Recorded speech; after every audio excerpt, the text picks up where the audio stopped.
میں آگے بڑھتا ہوں احمد اویس صاحب کی طرف. احمد صاحب اب پلیز اپنا جواب دیجئے. پہلے آپ کی آواز تھوڑی سی ڈسٹرب تھی اور اسی شعر سے شروع کیجئے گا تھا کہ دیکھیے جو آپ نے مریم صاحبہ کے لیے پڑھا تھا. میں یہ کہہ رہا تھا کہ مریم نواز صاحبہ کا جیسے آپ نے ذکر کیا کہ ان کی اس وقت بڑی تیزی سے اور بہت ایسا لگ رہا ہے کہ ہر طرف وہی نظر آ رہی ہیں. یہ کام ان کو کچھ مہینے پہلے کرنا چاہیے تھا اور یہ تیزیاں ان کو کچھ مہینے پہلے نظر آنی چاہیے تھی ان کی, کیونکہ وقت کے اوپر کچھ نہ کچھ بن چکا ہوتا, کچھ ریمیڈیل میئر ہم لے چکے ہوتے. اب اس وقت تو پانی کے روکا نہیں جا سکتا, کوئی نہ کوئی تدابیر کچھ چیزیں جو ہیں جب ہمارے پاس وقت تھا تو اس وقت تو ہم نے اس کو کچھ بھی نہیں سوچا اس کے متعلق.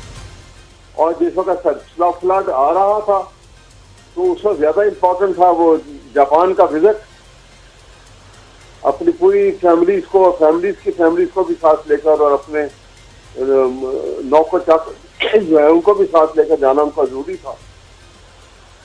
دیکھیے عوام کی خدمت کا کام جو ہوتا ہے یہ بہت بڑا کام ہوتا ہے اور بہت بڑی ذمہ داری ہوتی ہے. اس میں اپنے سیلف کو مینج کرنا پڑتا ہے اور ڈسپیشنٹ ہو کے کام کرنا پڑتا ہے. بے شک.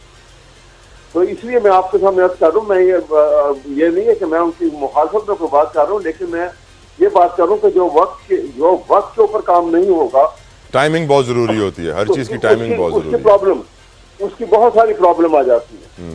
اور اس ٹائمنگ جو ہے مثلاً یہ جو ہے راوی کے متعلق اپنی بات ہو رہی ہے تو اس کی بہت ساری طریقے تھے, اس کے ڈائیورشن کے صحیح ہوں کہ راوی میں جب پانی نہیں ہوتا تو ہم پہلے بھی وہ نہروں کے ڈائیورٹڈ کیے ہوئے ہیں, ہیڈ بلوں کی اور ادھر ادھر سب کچھ ہے بہت سارے جو ہم ہمارے کو کوئی نہ کوئی تدابیر سوچتے. اسی طرح چناب کا آپ نے دیکھا, اب اتنا بڑا ریلا جو چناب کا بھی آ رہا ہے, راوی میں اتنا بڑا فلڈ کبھی نہیں آیا. 200,000 کیوسک جو ہے 2 لاکھ کیوسک جو ہے وہ راوی نے کبھی اس سے پہلے کراس نہیں کیا میرا خیال ہے. مریم صاحبہ کہتی ہیں کہ انہوں نے اپنی عمر میں تو کبھی اتنا پانی نہیں دیکھا, آپ ان سے عمر میں تھوڑے بڑے ہیں, کبھی آپ نے بھی نہیں دیکھا. نہیں اتنا پانی غالباً راوی میں پہلے نہیں آیا. اور یہ اس سے بڑا فلڈ جو تھا بھٹو صاحب کے زمانے میں 1973 کا بڑا فلڈ آیا تھا جو مجھے یاد ہے اچھی طرح سے, تو وہ بھی بہت بڑا فلڈ تھا اور اس میں بھی پانی جو تھا دریائے چناب میں بھی اور راوی میں اور دریائے جہلم میں بھی بہت زیادہ پانی آیا تھا اور بڑی خطرناک صورتحال تھی. بریجز کا اور ڈیم کا جو ہے وہ ٹوٹنے کا خطرہ اس میں. اور احمد صاحب اگر ہمارا حال یہی رہا تو اگلے 2-3 سال کے بعد دوبارہ ہم یہی سوال آپ سے پوچھ رہے ہوں گے. میں آپ 2-3 سال بعد 2-3 ڈیکڈ کے بعد بھی جو بیٹھے ہوں گے یہی سوال ہو رہے ہوں گے. آپ دیکھیے نا یہ کب سے چل رہا ہے سلسلہ, میں 73 کی بات بتا رہا ہوں آپ کو. افسوس کا یہاں پہ یہی پرابلم ہے ہماری. ہمارے جو ہے ہم پیسے کو اس طرح بے دریغ خرچ کرتے ہیں شاہی خزانے کے اوپر سے, نیشنل ایکسچیکر کے اوپر سمجھتے ہیں کہ ہمارا حق ہے, اور جہاں خرچ ہونا چاہیے وہاں نہیں کرتے ہیں. عوام کی بھلائی کے لیے خرچ نہیں کرتے ہیں, اپنی بھلائی کے لیے خرچ کر لیتے ہیں. یہ پرابلم ہم سب میں ہے. آپ دعا کریں سیلابی ریلا اڈیالہ کی طرف نہ آئے. سر میں تو پتا نہیں ادھر نہیں آ رہا ہوں, میں تو اس لیے کہہ رہا ہوں ہم سب میں ہے یہ پرابلم. ہمیں یہ بدلنا پڑے گا اپنا یہ صورتحال جو ہے. جب بھی کسی کیپیسٹی میں بھی ہم ایک ایسے پولیٹیکل آفس کو ہولڈ کر رہے ہوں کہ جہاں عوام کی خدمت کا موقع ملتا ہو تو وہ خدمت ہی سمجھی جائے اور خدمت سمجھ کے خدمت کی جائے تو بہت ساری چیزیں صورت رکھتی ہیں. لیکن جب ہم ایسا نہیں کرتے ہیں جی تو پھر وہ وقت ہاتھ سے گزرتا ہے اور پھر پرابلم جو ہے ملٹیپلائی ہوتی چلی جاتی ہے.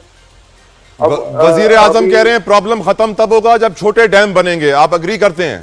بالکل بننے چاہیے. چھوٹے ڈیم بنیں گے, چھوٹے بنے, بڑے ڈیم تو بنے ہوئے ہیں. چھوٹے ڈیم اور بہت زیادہ اس سے ہمیں بجلی بھی بڑی سستی مل جاتی. چھوٹے ڈیم اگر بنتے اور خاص طور پہ KCK کے اندر تو آپ بہت چھوٹے ڈیم سے جو پاور جنریشن کے لیے بھی استعمال کر سکتے تھے.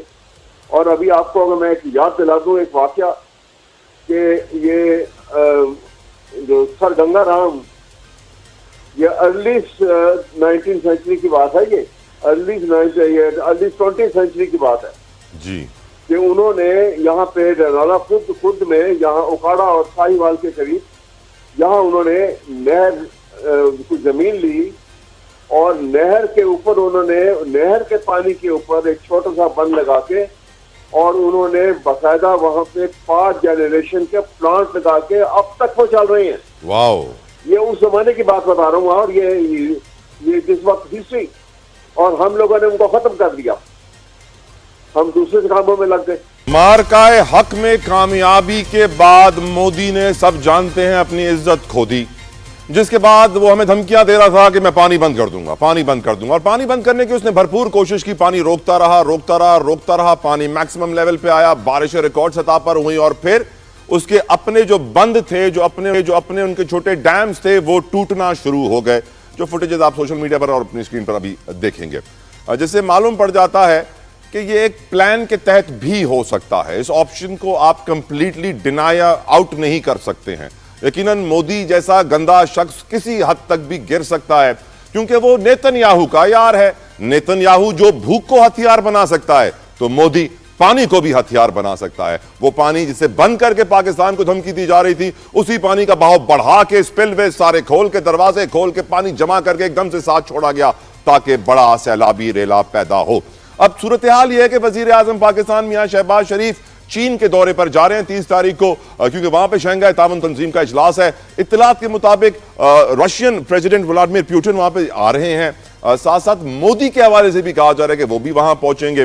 میری نظر میں یہ ایک اور موقع ہے دنیا کو بتانے کا کہ مودی کیا کر رہا ہے, ایون دو کہ دنیا کو معلوم پڑ چکا ہے, لیکن وزیر اعظم کے لیے بہت ضروری ہے کہ اس پوائنٹ کے اوپر میرے خیال سے تھوڑی آواز اٹھائیں. اظہر جاوید صاحب, آپ سمجھتے ہیں کہ پرائم منسٹر کا دورہ چین, جہاں پہ ورلڈ لیڈر سے ان کی ملاقات ہوگی, اور کیا آپ سمجھتے ہیں کہ اس موقع پر ان کو یہ سچویشن ریز کرنی چاہیے جیسے پاکستان آج گزر رہا ہے, اور کیا آپ اگری کرتے ہیں کہ یہ بھارت کی آبی دہشت گردی ہے؟ اظہر جاوید صاحب. بہت شکریہ طارق صاحب. بات یہ ہے کہ پاکستان کے جو موجودہ حکومت ہے اور ان کے جو اتحادی ہیں, انہوں نے اس مارکہ حق میں اور مارکہ حق کے پہلے اور اس کے بعد جو انٹرنیشنل ڈپلومیسی ہے وہ بہترین لیول پہ انہوں نے کی ہے. اس میں چاہے ہمارے وزیر اعظم شہباز شریف صاحب ہوں, ہمارے وزیر خارجہ اسحاق ڈار صاحب ہوں, تو دوسری طرف پیپلز پارٹی کے جو چیئرمین ہیں بلاول بھٹو زرداری, وہ اس حکومت کے شانہ بشانہ, نہ صرف شانہ بشانہ بلکہ ورلڈ لیول پہ ہم نے دیکھا کہ ان کی جو آواز تھی وہ سب سے زیادہ سنی گئی. اور انہوں نے جو باہر ایک جو دورہ کیا تھا امریکہ کا, برطانیہ کا, یورپ کا, تو اس دوران بھی انہوں نے بھارت کی جو ننگی جارحیت ہے اس کو ایکسپوز کرنے میں بہت اہم کردار ادا کیا. پاکستانی حکومت اس موجودہ اور ان کے اتحادی یہ کام تو کر رہے ہیں, اور اس کام میں بہت زیادہ کامیابی بھی ملی ہے. یہاں پر پوری دنیا پاکستان کی آواز سن رہی ہے. بھارت کے ننگے جو عزائم ہیں, جارحانہ عزائم ہیں, ان کو پوری دنیا جان چکی ہے, اور امریکہ کا جو رویہ ہے بھارت کے ساتھ وہ بھی آپ سب کے سامنے ہے کہ اس کامیاب ڈپلومیسی کے نتیجے میں بھارت کو روزانہ کی بنیاد پر ذلیل ہونا پڑ رہا ہے. اور میرا خیال ہے تقریباً 40 سے 45 دفعہ تو ڈونلڈ ٹرمپ بھارت کی انٹرنیشنل پلیٹ فارمز پر باقاعدہ بے عزتی کر چکے ہیں. اب جو یہ ایسی کانفرنس ہے, اس میں جو شہباز شریف صاحب ہیں, میرا خیال ہے نہ صرف ان کو وہاں پر بھارت کی جو اس نے جنگ پاکستان پر مسلط کی تھی اس پہ بات کرنی ہوگی, بلکہ یہ جو جارحیت ہوئی ہے یہ اس کا امکان پہلے سے ظاہر کیا جا رہا تھا کہ بھارت پانی کو جارحیت کے طور پر, دہشت گردی کے طور پر استعمال کرے گا, اور اس نے کر بھی دیا. میں ذرا سیالکوٹ, ناروال اور شکرگڑھ کی جو کیونکہ میں اس علاقے کو بڑا اچھے طریقے سے جانتا ہوں, وہ بالکل ساتھ جڑا ہوا ہے, اور وہاں پر جو دریاؤں کا بہاؤ اور ساتھ جو وہاں پر چھوٹے ندی نالے نکل رہے ہیں وہ پورا ایک جال بچھا ہوا ہے. اور جو بھارت نے جس طرح پانی وہاں پہ چھوڑا ہے, انہوں نے پلاننگ کے تحت چھوڑا کہ پاکستان کے پاس رسپونڈ کرنے کے لیے ٹائم کم سے کم ہو. بالکل ٹھیک. شیلا صاحبہ, آپ کی کیا ایکسپیکٹیشنز ہیں؟ وزیر اعظم ایس سی او اجلاس میں جا رہے ہیں 30 تاریخ کو, پیوٹن بھی وہاں, مودی بھی وہاں, شی جن پینگ بھی وہاں, کیا ایکسپیکٹیشنز رہیں گی میڈم آپ کی؟ میں سمجھتی ہوں کہ ہماری حکومت جو ہے اور یا ہماری پولیٹیکل پارٹیز جو ہیں, جب کوئی ملکی مسئلہ ہوتا ہے, قومی مفاد کا مسئلہ ہوتا ہے, تو اس میں ہمیشہ ہماری پولیٹیکل پارٹیز حکومت کا ساتھ دیتی ہیں.